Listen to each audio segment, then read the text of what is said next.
जय हिंद साथियों, आप सभी का स्वागत है फिर से एक नए वीडियो में। उम्मीद करते हैं कि आप लोग बहुत अच्छे होंगे। तो मेरे दोस्त, अगर आप भारत के किसी भी राज्य से हो तो आप एसएससी जीडी की तैयारी कर सकते हो। एसएससी जीडी की वैकेंसी आई हुई है, 5 सितंबर से फॉर्म अप्लाई होना शुरू हो चुका है। तो इसमें हम बात करेंगे कि क्वालिफिकेशन क्या चाहिए, एज क्या चाहिए, हाइट क्या चाहिए, इसका सिलेबस क्या है, एग्जाम पैटर्न क्या है, इसका फी कितना लग रहा है, फिजिकल प्रोसेस क्या है, आपको कितना रनिंग करना होगा, मेल का फीमेल का, इसका एग्जाम ऑनलाइन होगा या ऑफलाइन होगा, निगेटिव मार्किंग क्या है। तो सारा चीज इस वीडियो के माध्यम से हम आपको जानकारी देंगे। तो चलिए वीडियो को शुरू करते हैं। मेरे दोस्त, अगर आप डिफेंस जॉब की तैयारी कर रहे हो, चाहे आप Bihar police, Jharkhand police, UP police, Delhi police, RPF की तैयारी कर रहे हो, अगर आपके पास इतना हाइट है तो आप बिल्कुल एसएससी जीडी की तैयारी करो। इसमें अच्छी खासी पोस्ट है और अच्छी खासी वैकेंसी भी है। इसमें अच्छा पोस्ट रहता है। जब आप फॉर्म अप्लाई करोगे वहां चुनना होगा, चूज करना होगा कि आप पहले कौन सा पोस्ट चूज करते हो। ठीक है, जैसे इसमें पोस्ट कौन सा है, एसएसएफ है, बीएसएफ है, आईटीबीपी है, असम राइफल है, सीआईएसएफ है, सीआरपीएफ है। तो इस तरह पोस्ट होती है इसमें एसएससी जीडी में। जब आप फॉर्म अप्लाई करोगे ना, उस टाइम आपको चुनना रहता है। चलिए अब बात करते हैं इसमें कि क्वालिफिकेशन क्या चाहिए।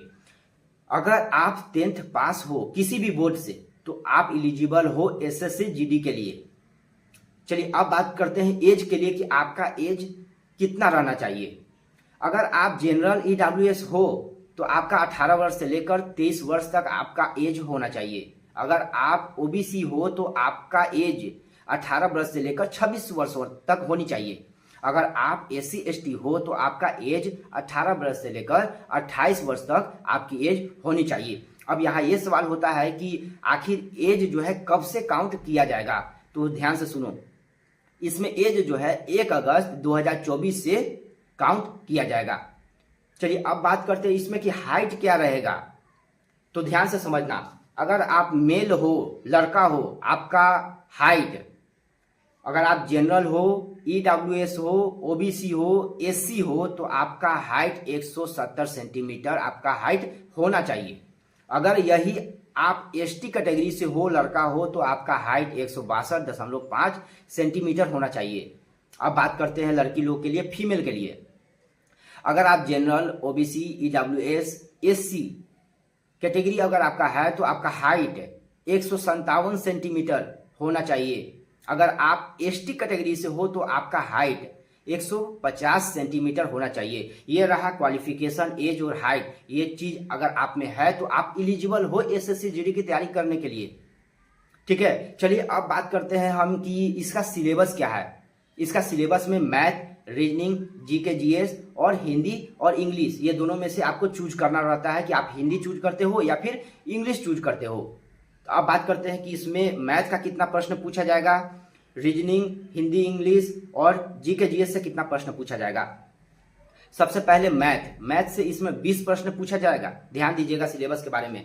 मैथ के लिए 20 प्रश्न पूछा जाएगा, रीजनिंग के लिए 20 प्रश्न पूछा जाएगा, जीके जीएस के लिए 20 प्रश्न पूछा जाएगा और हिंदी या इंग्लिश दोनों में से कोई आपको चूज करना होगा, इससे 20 प्रश्न पूछा जाएगा। यानी टोटल 80 प्रश्न से आपका एग्जाम होगा और एग्जाम में आपको 1 घंटा समय दिया जाएगा और एक क्वेश्चन 2 नंबर का रहेगा। ध्यान देना, एक क्वेश्चन 2 नंबर का रहेगा, यानी 80 क्वेश्चन 160 नंबर का होगा और इसमें निगेटिव मार्किंग भी है। ध्यान देना, एक क्वेश्चन अगर आप सही करते हो तो आपको 2 नंबर मिलेगा।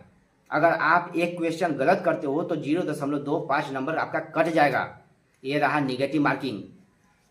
चलिए अब बात करते हैं कि इसका एग्जाम जो है ना ऑनलाइन होगा, कंप्यूटर बेस्ड टेस्ट होगा, इसी को ऑनलाइन बोलते हैं। ठीक है, इसका एग्जाम ऑफलाइन नहीं होता है, इसका एग्जाम ऑनलाइन होता है। अब बात करते हैं फिजिकल के बारे में कि फिजिकल में कितना रनिंग होता है इसमें, और सिर्फ इसमें रनिंग ही लिया जाता है। बस फिजिकल में सिर्फ रनिंग ही, मेल के लिए और फीमेल के लिए, दोनों के लिए। अब बात करते हैं कि मेल के लिए रनिंग में कितना किलोमीटर दौड़ना है। अगर आप लड़का हो, मेल हो तो आपको 5 किलोमीटर का रनिंग करना होगा और आपको समय 24 मिनट दिया जाएगा। अगर आप फीमेल हो, लड़की हो तो आपको 1600 मीटर का रनिंग होगा। इसके लिए आपको 8.5 मिनट का समय दिया जाएगा और इसका एग्जाम फी जो है 100 रुपया है जनरल, EWS OBC के लिए, और SC ST के लिए 0 रुपया, कोई फी ही नहीं है। अब बात करते हैं कि इसमें जो है पहले एग्जाम होगा, एग्जाम के बाद अगर आपका रिजल्ट होगा तो फिर उसके बाद आपको फिजिकल के लिए बुलाया जाएगा। अगर आप फिजिकल पास करोगे तो वहाँ आपको मेडिकल के लिए कागज देगा, फिर मेडिकल के लिए बुलाया जाएगा। ठीक है, मेडिकल पास करोगे तो आपका डॉक्यूमेंट वेरिफिकेशन होगा और उसके बाद आपका ज्वाइनिंग होगा। तो ये सारा प्रोसेस है SSC GD के बारे में जो हम आपको बता दिए। ठीक है, अगर इसके अलावा कोई भी जानकारी अगर आपको चाहिए SSC GD के बारे में तो आप कमेंट कर देना। और आपके पास इतना कुछ है, अगर आपका हाइट जो हम बताए वो हाइट है आपके पास दोस्त, तो आप SSC GD की तैयारी करो। ठीक है, इसमें बहुत अच्छा पोस्ट है, SSF, CISF, ITBP, SSB, BSF, Assam rifle, CRPF, बहुत सारा पोस्ट है इसमें। तो आप तैयारी करो SSC GD के। और हाँ, इसका एग्जाम जो है ना वो जनवरी और फरवरी में होगा। नोटिफिकेशन में दे दिया गया है कि इसका एग्जाम जनवरी और फरवरी में होगा, इस बात को ध्यान रखना। और हाँ, 160 नंबर का एग्जाम होता है इसमें, तो आपको कम से कम अच्छे से तैयारी करके 135 प्लस लाना ही होगा और ज़्यादा लाना होगा। ठीक है, तब जाकर आपका रिजल्ट होगा, मेरिट बनेगा। तो अभी आपके पास समय है और आप अभी अच्छे से तैयारी करोगे तो आपका बिल्कुल सिलेक्शन इसमें हो जाएगा। तो ठीक है दोस्तों, मिलते हैं नेक्स्ट वीडियो में। जय हिंद।